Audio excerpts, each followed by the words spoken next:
ஜம்மு காஷ்மீரின் பகல்காம் தாக்குதலை தொடர்ந்து இன்று நம் நாடு பாகிஸ்தானுக்கு பதிலடி கொடுத்தது. இந்த தாக்குதலால் பாகிஸ்தான் கதிகலங்கி போயுள்ளது.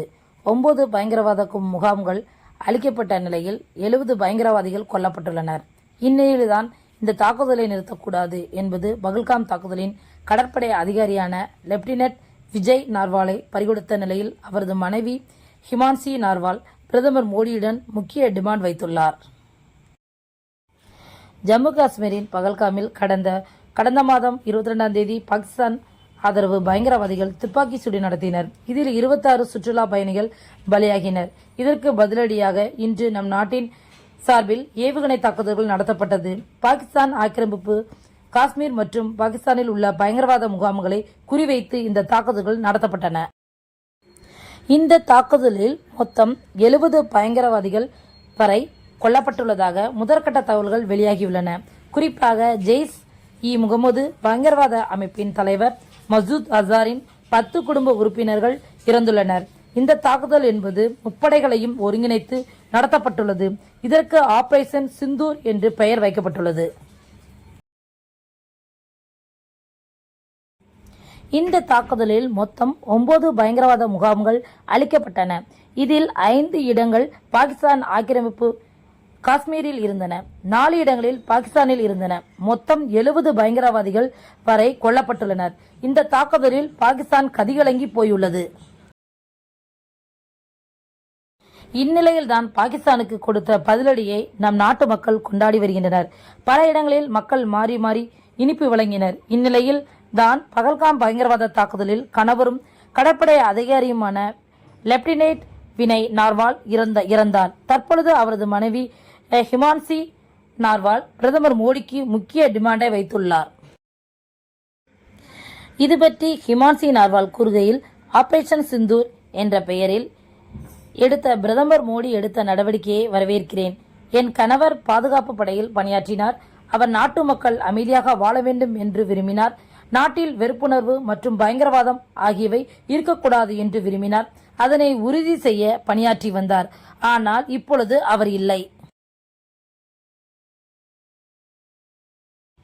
பாகிஸ்தான் பயங்கரவாதிகளுக்கு எதிராக பிரதமர் மோடி தலைமையிலான அரசு எடுத்த நடவடிக்கையை வரவேற்கிறோம். அதற்காக நன்றி தெரிவிக்கிறோம். ஆனால் இந்த நடவடிக்கையை இப்பொழுதே முடித்துவிடக்கூடாது. நம் நாட்டில் பயங்கரவாதத்தை முடிவுக்கு கொண்டு வருவதற்கான தொடக்கமாக இது இருக்க வேண்டும். இத்தகைய நடவடிக்கையை தொடர்ந்து மேற்கொண்டு பயங்கரவாதத்தை அழிக்க வேண்டும் என்று கூறினார். முன்னதாக இன்று பாகிஸ்தான் மீது நம் நாடு ஏவுகணை மற்றும் ஹம்பர் குண்டுகளை வீசி தாக்குதல் நடத்தியது. நம் நாட்டு எல்லையில் ரஃபேல் போர் விமானங்களை பறக்கவிட்டு அதிலிருந்து ஏவுகணை ஹம்பர் குண்டுகள் பாகிஸ்தானில் உள்ள பயங்கரவாத முகாம்களை நோக்கி வீசப்பட்டது. இதில் மொத்தம் 9 பயங்கரவாத அமைப்புகளின் முகாம்கள் தரைமட்டமாகின. அதில் ஜெய்ஷ்-இ-முகமது அமைப்பின் 4 முகாம்கள், லஷ்கர்-இ-தொய்பாவின் 3 முகாம்கள், ஹிஸ்புல் முஜாஹிதீன் அமைப்பின் 2 முகாம்கள் என மொத்தம் 9 முகாம்கள் தரைமட்டமாகின. ஜெய்ஷ்-இ-முகமது பயங்கரவாத அமைப்பின் பகல்வால்பூரில் உள்ள மார்க்கஸ் சுபன் அல்லா முகாம், தஹரா காலனில் உள்ள சர்ஷால் முகாம், கோட்லியில் உள்ள மார்க்கஸ் அப்பாஸ் முகாம், முசராபாத்தில் உள்ள சைதியானா பிலால் முகாம் உள்ளிட்டவை தாக்கப்பட்டன. அதேபோல் லஷ்கர்-இ-தொய்பாவுக்கு சொந்தமான முரித்கேவில் உள்ள மார்க்கஸ் தொய்பா, பர்னாலாவில் உள்ள மார்க்கஸ் ஹஜித் முகாம், முசராபாத்தில் உள்ள ஷவாய் நல்லா முகாம், ஹஜிஜாபுல் முஜாஹிதீன் அமைப்பின் சியால்கேட்டில் உள்ள மெக்மூனா ஜோயா, ஹோட்லியில் உள்ள மாஸ்கர் ரஹீல் சாகித் உள்ளிட்டவை தாக்கி அளிக்கப்பட்டன என்பது இங்கு குறிப்பிடத்தக்கது.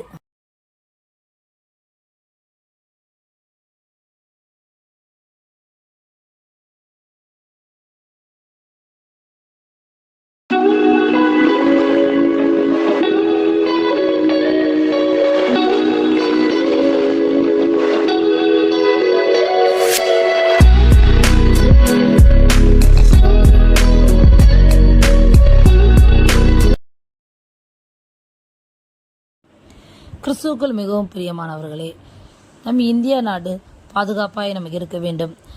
இதே போன்ற 2 தரப்பிலிருந்து பயங்கர தாக்குதல்கள் தொடர்ந்து நடைபெற்று கொண்டே இருக்கிறது. நம் எல்லையெங்கிலும் ஒரு சமாதானமான நிலை உருவாக வேண்டும். அதனால் முக்கியமாக இதற்காக நாம் ஜெபிக்க வேண்டிய ஒரு கட்டாயமான சூழ்நிலையில் நாம் இருக்கிறோம். தெய்வ பிள்ளைகள் அனைவரும் இணைந்து நம் இந்திய நாடு பாதுகாப்பாக இருக்க வேண்டும். இந்த மாதிரி போர்களுக்காக எடுக்கின்ற ஒவ்வொரு முடிவுகளிலும் தேவன் இடைபெற்று நல்ல ஞானத்தை அதிகாரிகள் மத்தியில் தர வேண்டும் என்று நாம் ஜெபிப்போம். நம் தேசம் பாதுகாக்கப்பட வேண்டும். மக்கள் எல்லாம் அமைதியாக வாழ வேண்டும். அதனால் எல்லாரும் தொடர்ந்து இதற்காக ஜெபிப்போம். இதற்கெல்லாம் ஒரு முற்றுப்புள்ளியை தேவன் வைப்பாராக. கர்த்தர் உங்களை ஆசீர்வதிப்பாராக.